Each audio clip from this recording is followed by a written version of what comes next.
নমস্কার, আমি অনিতা। নতুন একটা ভিডিওতে আপনাদের সবাইকে স্বাগত জানাচ্ছি।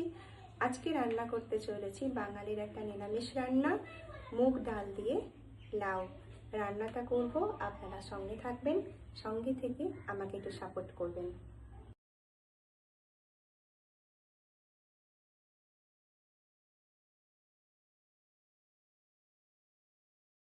ডালটা ধুয়ে আমি তুলে দিয়েছি, এখন ফুটতে শুরু করেছে। তো ডালের ওপরে সাদা অংশ, এগুলো আমি এখন তুলে নেব। এটা প্রায় একটু সিদ্ধ হয়ে গেছে, তাই এবার আমি লাউটা মিশিয়ে দেবো।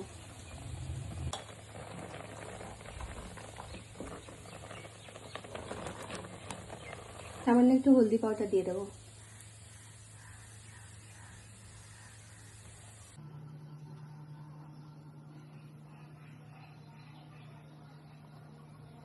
এটা প্রায় সিদ্ধ হয়ে গেছে, আমি এটা এবার নামিয়ে নেব। তেলটা ঢেলে নেব, কড়াটা প্রায় গরম হয়ে গেছে। ফোড়ন হিসাবে প্রথমে দেব জিরা, শুকনো লঙ্কা, গ্রেট করে রেখেছি আদাটা দিয়ে দেবো। দিয়ে দেবো করা ডালটা ঢেলে দেবো।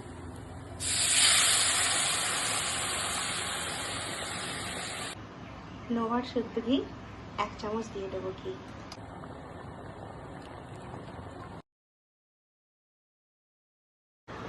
অ্যাট লাস্ট আমার লাউ দিয়ে মুগ ডাল তৈরি হয়ে গেছে। তৈরি হয়ে যাওয়ার পরে এই স্ট্রাকচারটা দেখুন।